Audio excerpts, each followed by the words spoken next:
On June 28th of 2019, France experienced its hottest day ever when temperatures reached 45.9 degrees Celsius. That's over 114 degrees Fahrenheit. But some people weren't feeling the heat quite as much as everyone else. Some people always seem to feel cold, no matter how hot everyone else around them claims to be. So what gives? Let's look at some of the scientific explanations for the endless chill these people feel. First and foremost, we have to understand how human body temperature works. Mammals and birds are warm-blooded. This means that our bodies are capable of regulating their own temperatures, and because humans are mammals, we have this nifty ability. On the other hand, cold-blooded animals like snakes, lizards, and, well, anything that isn't a mammal or a bird can't regulate their own body temperatures and have to rely on their surroundings for temperature regulation. Now, just how do our bodies go about regulating temperature? As it turns out, a lot of mechanisms are involved in this process, and your brain's hypothalamus is in charge of it all. The hypothalamus acts as a thermostat for your body. For humans, the average temperature our thermostats are set to is 98.6 degrees Fahrenheit. But, as you might expect, regulating your body's temperature is a bit more complicated than just setting a number and letting the thermostat do all of the work. The hypothalamus has to talk to and work with several different parts of your body in order to know what adjustments need to be made.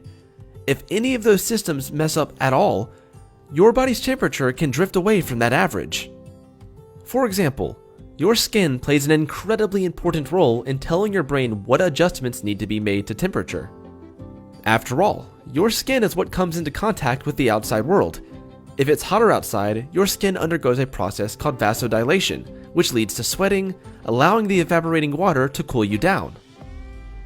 And if you're too cold, your skin will undergo vasoconstriction, which is what's responsible for those goosebumps you get when you're feeling chilly. Some people have a condition called autonomic dysreflexia, in which their nervous system overreacts to stimuli. Their bodies will sometimes unnecessarily undergo vasodilation and begin to sweat profusely, or go in the opposite direction and get a case of the chills, accompanied by those telltale goosebumps. There are other reasons someone's body temperature could be out of sync with everyone else's. Generally speaking, women tend to experience feeling cold more often than men do. In fact, one study found that the hands of women were on average 3 degrees cooler than men's hands. The hypothesized reason for this is that men's bodies tend to have a higher density of muscle, while women's bodies tend to have a higher density of fat. Muscles generate heat when they do work, while fat cells store heat.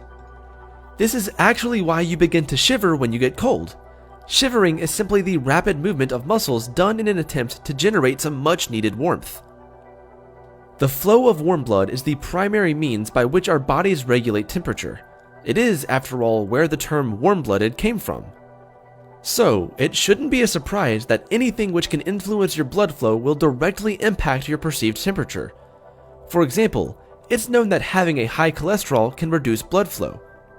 When this happens, it becomes harder for warm blood to reach your hands and feet, which is why many people with high cholesterol complain about having cold fingers and toes. As we get older, our natural systems start to lose their efficiency, and temperature regulation is no exception. Low blood pressure, low muscle density, and a lower metabolism can all lead to worsened control over your body's temperature. All of these things contribute to the chilly feeling many elderly people experience.